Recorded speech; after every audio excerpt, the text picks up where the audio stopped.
Hi everyone, in front of me I've got VIVO Y52 5G, and let me share with you how to allow unknown sources on this device.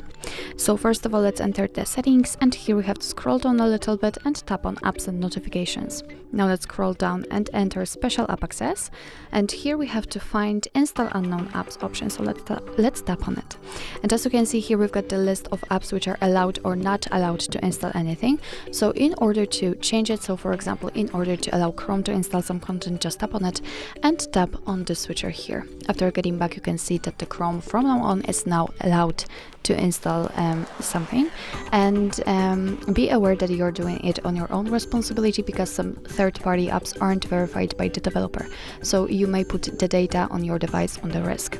Of course, you can turn off all of the permissions, just go back to this app and tap on the switcher, and as you can see, from now on the Chrome is not allowed to install anything. So actually this is it. This is how to allow unknown sources in your VIVO Y52 5G. Thank you so much for watching. I hope that this video was helpful, and if it was, please hit the subscribe button and leave the thumbs up.